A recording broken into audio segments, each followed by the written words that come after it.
Assalamualaikum warahmatullahi wabarakatuh. Perkenalkan, kami dari kelompok 6 akan membahas tentang sistem pembelian barang dagangan.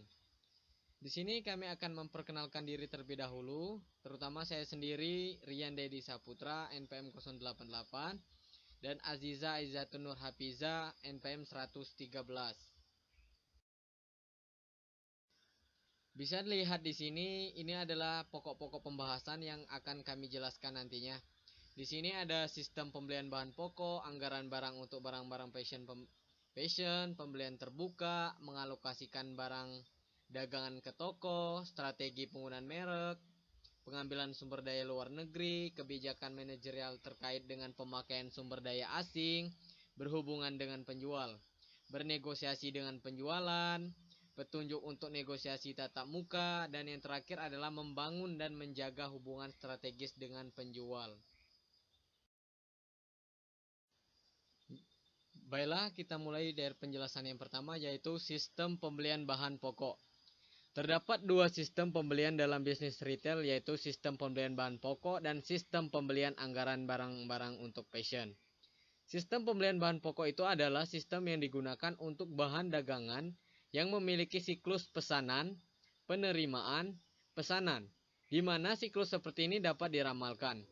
Akan tetapi, tidak bisa digunakan untuk barang-barang fashion, karena sistem ini menggunakan data-data pada masa lalu, di mana data tersebut digunakan untuk meramalkan penjualan pada masa yang akan datang.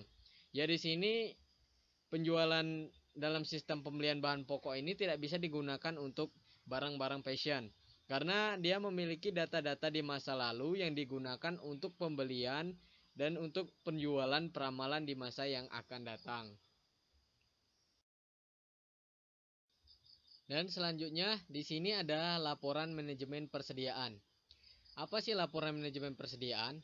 Mengapa kita harus melakukan laporan manajemen persediaan? Tentunya laporan manajemen persediaan ini disiapkan dari segala informasi mengenai persediaan di gudang, kecepatan penjualan, jumlah pesanan, pergantian persediaan, ramalan penjualan, dan jumlah yang harus dipesan untuk setiap SKU.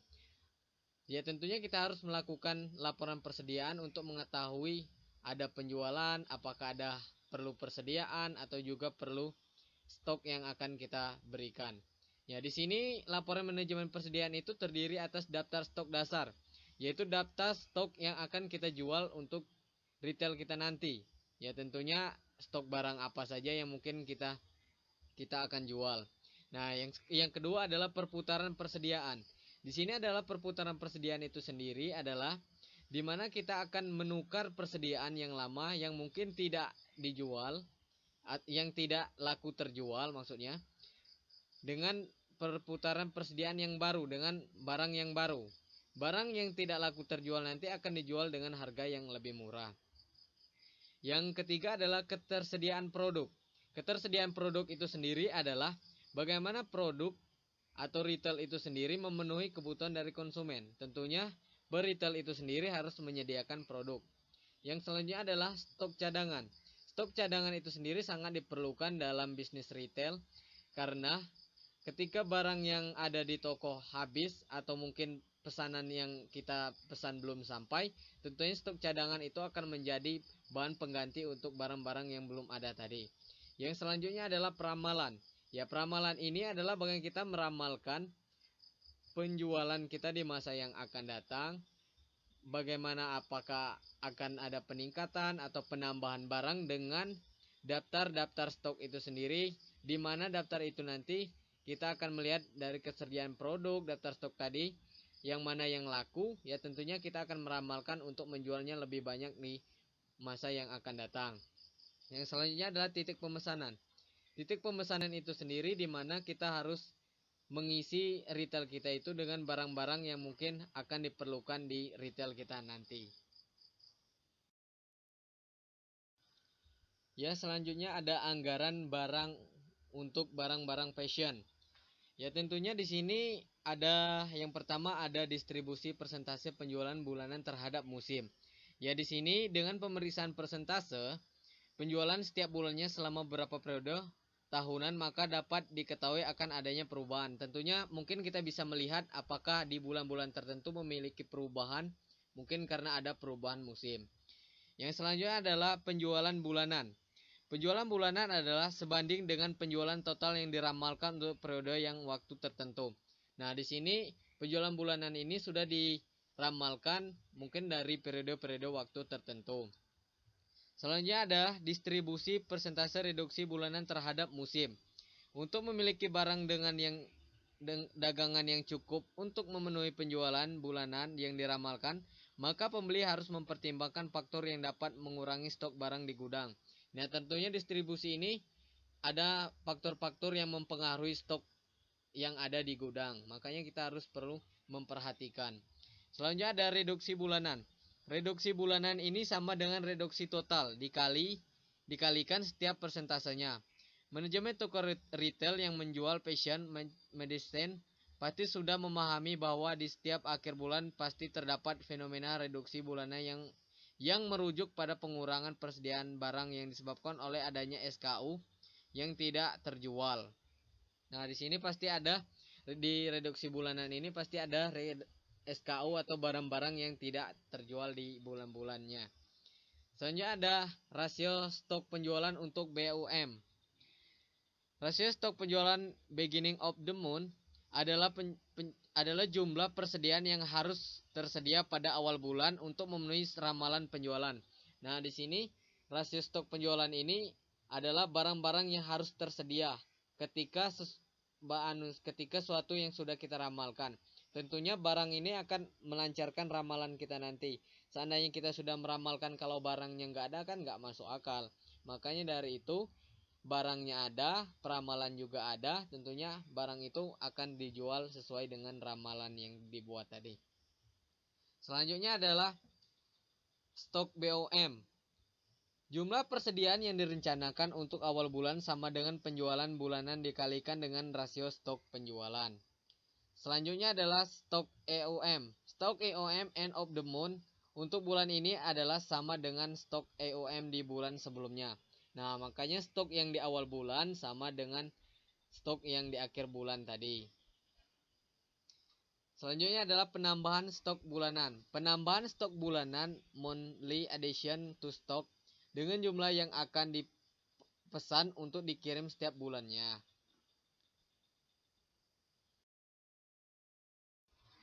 Selanjutnya ada pembelian terbuka. Sistem pembelian terbuka atau open to buy dimulai setelah barang dibeli dengan menggunakan rencana anggaran barang atau sistem pembelian bahan pokok. Sistem pembelian terbuka adalah sistem di mana aliran barang tersebut harus terus dicatat. Lebih spesifiknya adalah sistem ini mencatat berapa banyak uang yang dikeluarkan tiap bulan dan berapa banyak yang tersisa. Di sini juga ada perhitungan pembelian terbuka untuk periode yang lalu dan perhitungan pembelian terbuka untuk periode yang sekarang. Penghitungan pembelian terbuka di akhir periode mudah dilakukan karena bulan telah dilalui, maka stok akhir tahun yang sebenarnya sebanding dengan stok EOM yang diproyeksikan. Selanjutnya adalah perhitungan pembelian terbuka untuk periode yang sekarang. Rencana stok EOM yang diproyeksikan sama dengan stok WOM ditambah dengan penambahan aktual bulanan ditambah dengan barang-barang yang dipesan dikurangi reduksi bulanan.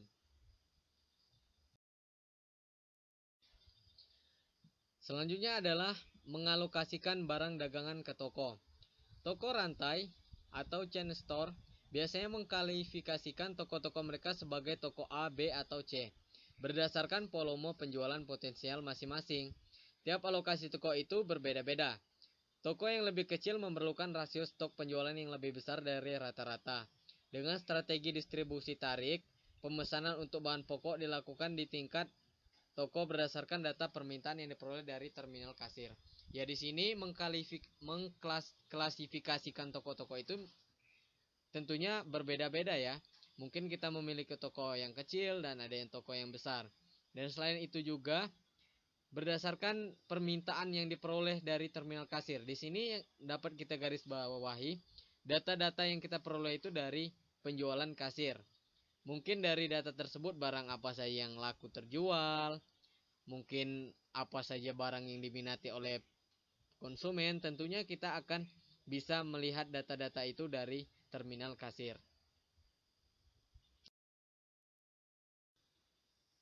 Selanjutnya ada strategi penggunaan merek. Ya, di sini bisa kita lihat merek-merek itu ada berbagai macam ya. Ada yang merek pabrik, ada merek lisensi, dan ada merek privat. Nah, di sini kita akan menjelaskan yang pertama ada merek pabrik. Merek pabrik juga dikenal dengan merek nasional, adalah produk yang dirancang, diproduksi, dan dipasarkan oleh penjual. Nah, di sini biasanya merek pabrik ini sudah sering kita lihat di TV-TV ya. Merek yang sangat terkenal biasanya dengan diiklankan di TV dengan jumlah produksi yang besar dan dipasarkan bisa sampai ke luar negeri. Yang selanjutnya adalah merek lisensi. Merek lisensi adalah merek di mana retail atau pihak yang membeli menandatangani kontrak dengan sebuah pemilik merek yang terkenal untuk mengembangkan, memproduksi, dan menjual merek tersebut. Nah, di sini bisa kita lihat merek lisensi ini adalah merek orang lain yang kita beli dan kita tanda tangan kontrak, yang bertujuan yang pertama kita akan mengembangkan merek tersebut, yang kedua adalah menjual merek tersebut, ya tentunya kita akan memproduksi merek tersebut, yang tentunya akan memiliki keuntungan dari pemilik lisensi juga dan juga dari kita sebagai retail. Selanjutnya ada merek privat. Merek privat adalah merek produksi yang dibuat dan hanya tersedia untuk dijual oleh retail tersebut. Nah, biasanya merek privat ini adalah merek pribadi. Biasanya dibuat oleh retail itu sendiri, diproduksi oleh retail itu sendiri, dan dijual oleh retail itu sendiri. Ya, mungkin dengan merek privat ini untuk berkembang ya cukup sulit karena di sana ada merek pabrik yang dominan, lebih terkenal, lebih banyak diminati oleh konsumen, tapi tidak menutup kemungkinan juga untuk bisa terkenal juga.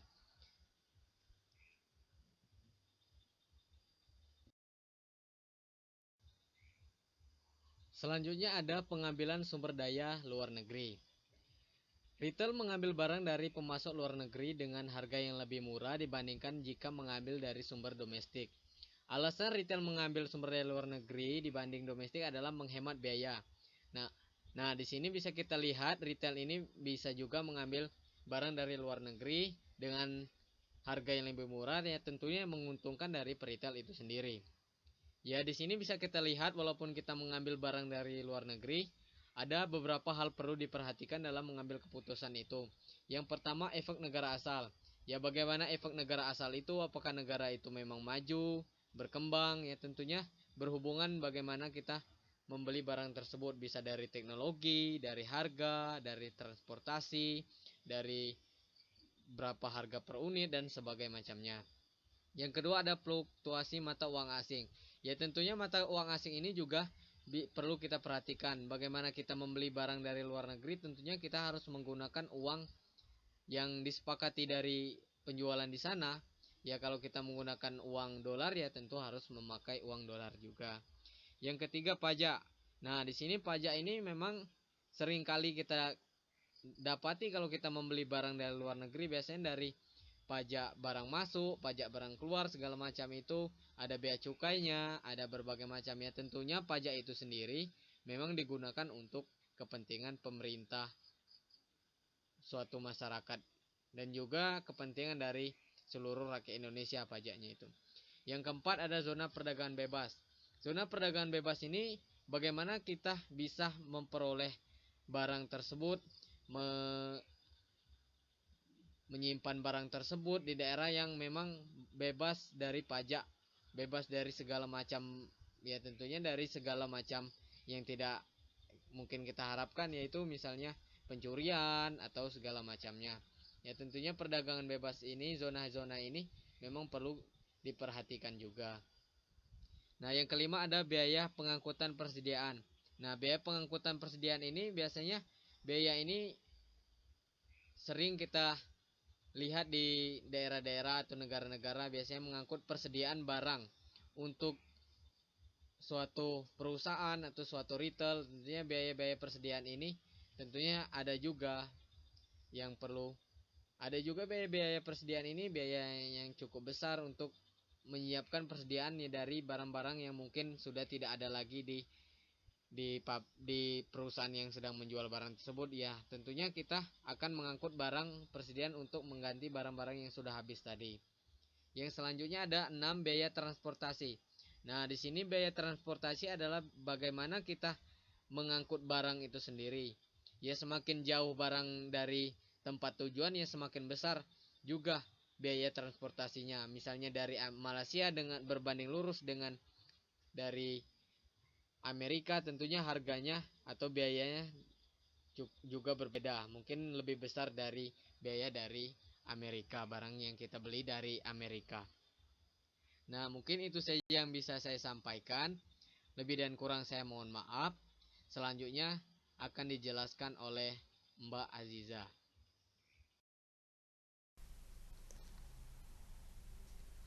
Baik, di sini saya Aziza akan melanjutkan presentasi dari teman saya, yaitu tentang kebijakan manajerial terkait dengan pemakaian sumber daya asing, yang dibagi menjadi dua. Yang pertama ini ada kontrol kualitas dan membangun partnership yang strategis. Kontrol kualitas ini mengambil dari sumber daya asing, yang standar kualitasnya itu lebih susah untuk dijaga dan diukur daripada mengambil dari sumber daya domestik. Karena biasanya ini barangnya itu dari negara-negara yang jauh atau kurang berkembang. Dan yang kedua ini ada membangun partnership yang strategis, di mana retail ini mengambil dari negara-negara yang jauh atau kurang berkembang, dan kendala utamanya itu terdapat pada bahasa.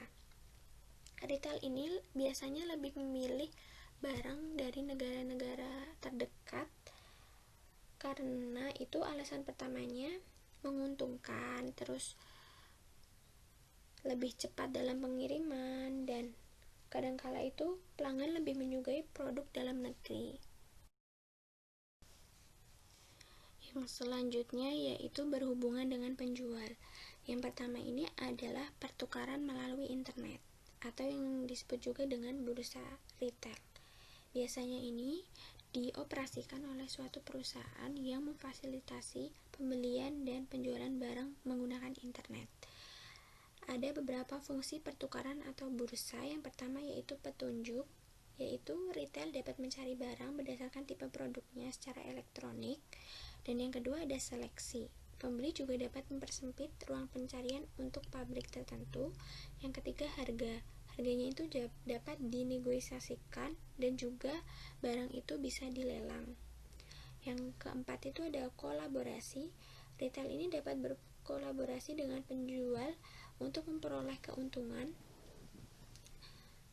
dan dapat berkolaborasi dengan retail yang lain dalam membeli barang.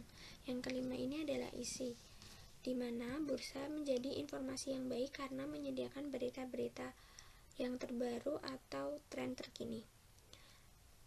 Dan di sini juga ada jenis pertukaran, yaitu ada bursa konsorsium, yaitu di mana retail ini dimiliki oleh beberapa perusahaan dalam satu industri. Dan yang kedua itu ada bursa privat, di mana ini bursanya itu dioperasikan untuk penggunaan eksklusif saja dari sebuah perusahaan. Dan yang terakhir adalah bursa independen. Bursa ini dimiliki oleh pihak ketiga yang menyediakan sarana elektronik untuk melakukan pertukaran. Yang selanjutnya ini ada pusat grosir. Pusat grosir ini dimiliki oleh kantor-kantor penjualan yang permanen, di mana retail dapat mengunjunginya setiap saat. Yang ketiga adalah pameran dagang, di mana penyewa menyewa tempat sementara untuk berpartisipasi di dalamnya.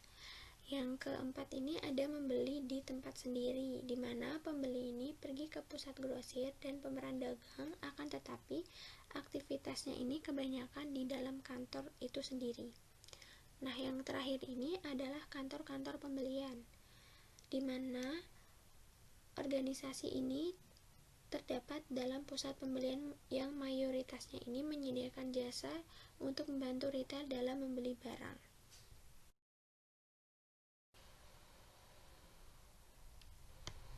Baik, selanjutnya itu bernegosiasi dengan penjualan. Negosiasi ini terjadi antara dua belah pihak yang bertemu untuk membicarakan suatu masalah. Dan yang strategi dalam bernegosiasi itu ada yang pertama pertimbangan sejarah, menanyakan di mana barang-barang, menetapkan tetapan tujuan, mengetahui tujuan dan batasan penjual, merencanakan untuk memilih jumlah negosiator yang sama dengan jumlah penjual, memilih tempat yang bagus untuk bernegosiasi, dan waspada dalam tenggang waktu. Dalam pertimbangan sejarah ini, penting antara peritel dan penjual mengetahui sejarah atau masa lalu dari si perusahaan, karena aset penting bagi seorang pembisnis itu adalah nama baik atau reputasi dari sebuah perusahaan. Dengan adanya nama baik, itu akan tercipta kepercayaan dalam suatu hubungan. Yang kedua ini adalah menanyakan di mana barang-barang. Ada kalanya itu penjual memiliki barang yang kurang laku di masa lalu, sehingga pembeli ini dapat membeli dengan harga yang murah. Jika barang-barangnya itu sudah old fashion atau barang-barang stok di gudang ini dapat dibeli dengan harga yang lebih murah oleh peritel, itu dapat menguntungkan kedua belah pihak. Yang ketiga itu menetapkan tujuan. Ada beberapa tujuan yang ditetapkan, antara lain itu adalah kesempatan markup tambahan, yaitu memperoleh tambahan stok karena pembatalan retur barang. Yang kedua itu adalah aturan pembayaran, di mana pembeli ini memperoleh keuntungan jika dia menegosiasikan pembayaran jangka panjang untuk barang yang dibelinya. Terus ada yang ketiga itu transportasi, di mana negosiasi pembayaran akan transportasi ini merupakan sebuah poin yang besar. Terus pengiriman dan eksklusivitas. Ini menjadi satu-satunya retail yang menjual produk tertentu yang dimana membuatnya itu menjadi market leader dan mendapatkan keuntungan yang banyak. Terus komunikasi. Penjual merupakan sumber yang sangat berguna untuk memperoleh informasi tentang keadaan pasar. Terus potongan promosi. Retail ini membiayai promosi melalui pengaturan kerjasama dengan penjual yang dikenal sebagai promosi co-op, yang artinya program dijalankan oleh penjual, terus di mana penjual juga setuju untuk membayar semua atau sebagian dari biaya promosi. Yang keempat ini mengetahui tujuan dan batasan penjual. Tujuannya ini diharapkan oleh si penjual. Yang pertama ada relasi yang berkelanjutan, di mana penjual bisa membuat investasi jangka panjang dengan si retail. Yang kedua ini menguji barang baru. Caranya ini dengan menguji seberapa bagus penjualan suatu produk dengan menempatkan produk tersebut pada toko, dan kemudian pemilik toko memberikan umpan baik atau feedback tentang hasil penjualannya. Terus komunikasi. Retail ini dapat informasi bagi penjual melalui laporan penjualan dari mereka. Terus yang selanjutnya itu adalah etalase. Toko-toko ini seringkali menggunakan etalase, dan penjual biasanya menggunakan toko-toko besar untuk memajang produk mereka. Nah, yang kelima ini rencanakan untuk memiliki jumlah negosiator yang sama dengan jumlah penjual. Retail ini memiliki keuntungan pada negosiasi jika jumlah penjualnya itu lebih sedikit daripada jumlah negosiatornya. Yang keenam, memiliki tempat yang bagus untuk bernegosiasi. Dengan adanya penjual adalah kantor retail itu sendiri, di mana keuntungannya ini dia dapat mengetahui lebih banyak tentang penjual. Dan yang terakhir itu adalah waspadai tenggang waktu, di mana penjual dapat berubah di saat terakhir apabila terjadi tekanan. Hal ini patut diwaspadai karena jika toko retail memiliki pola persediaan barang yang reguler atau terpola pada waktu-waktu tertentu, tugas dari penjual itu mengidentifikasi pola tersebut untuk memberikan penawaran serta pengiriman sesuai dengan waktu yang ada.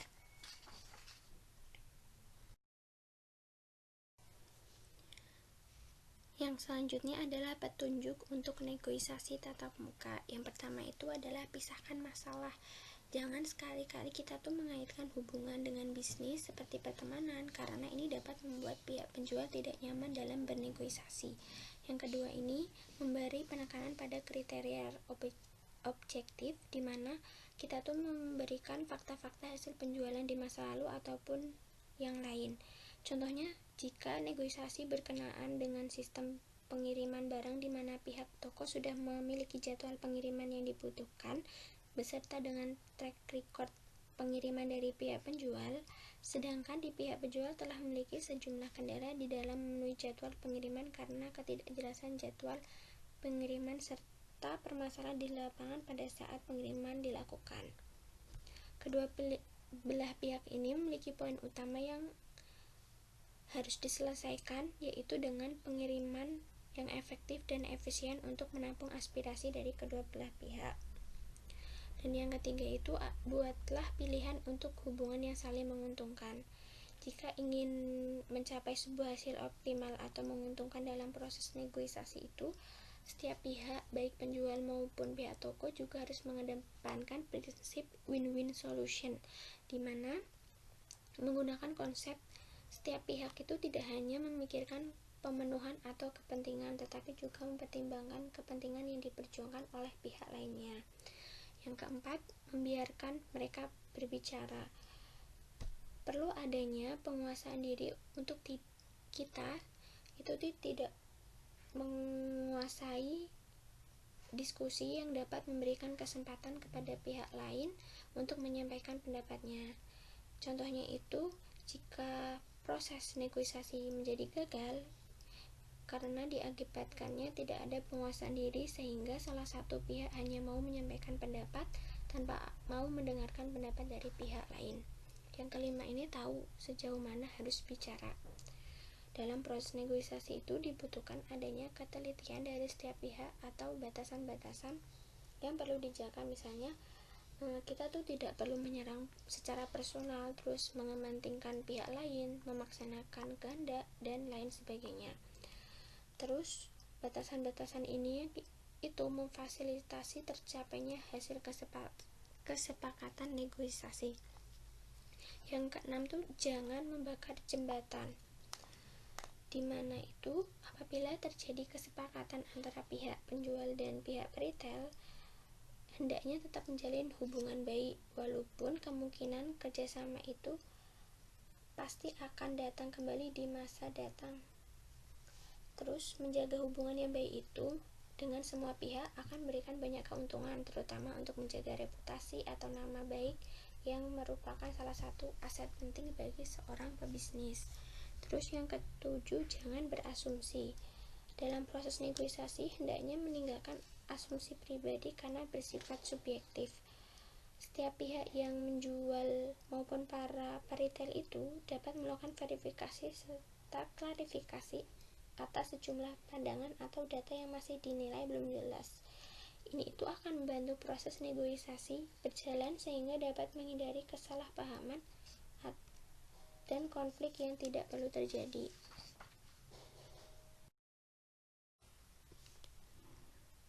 Yang selanjutnya yaitu membangun dan menjaga hubungan strategi dengan penjual. Hubungan ini disebut juga dengan partnership, ketika retail dan penjual mempunyai komitmen untuk menjalin relasi yang berjangka panjang dan menanam peluang yang sama yang saling menguntungkan bagi kedua belah pihak, dan mereka mengambil resiko untuk memperluas jatah, atau bisa juga disebut dengan relasi win-win solution. Dalam menjaga relasi strategis ini ada 4 dasar. Yang pertama, kepercayaan satu sama lain. Contohnya itu, rekan bisnis ini memiliki sifat yang jujur, dapat dipercaya, tulus, memenuhi kewajibannya, dan baik hati. Jika kedua belah pihak sudah saling percaya, maka tidak ada saling curiga. Terus yang kedua, komunikasi terbuka. Komunikasi ini sangat penting sebagai kunci sukses dalam mengembangkan relasi yang baik. Terus yang ketiga, tujuannya sama. Antara penjual dan pembeli ini harus memiliki tujuan yang sama dalam mengembangkan sebuah relasi yang sukses. Tidak ada salah satu pihak yang menyembunyikan tujuan lain dari pihak tertentu. Yang keempat, komitmen yang kredibel. Komitmen yang kredibel ini melibatkan pengeluaran untuk meningkatkan produk dan jasa yang diberikan oleh pemasok pada pelanggan. Dalam membangun relasi kemitraan ini terdapat 4 tingkatan komitmen relasi, antara lain yang pertama itu adalah kesadaran. Saat transaksi terjadi ini, pembeli harus melihat barang-barang pada pasar retail dan iklan majalah. Yang kedua ini adalah eksplorasi.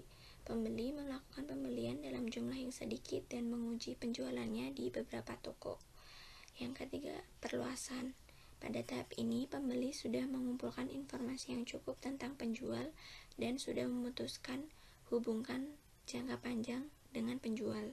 Yang keempat adalah komitmen, di mana kedua belah pihak ini sudah mengetahui bahwa relasi mereka ini sudah saling menguntungkan dan mereka akan saling berkomitmen untuk membina sebuah hubungan bisnis yang lebih serius. Sekian presentasi dari kelompok saya. Bila ada kurang dan lebihnya, mohon maaf. Wassalamualaikum warahmatullahi wabarakatuh.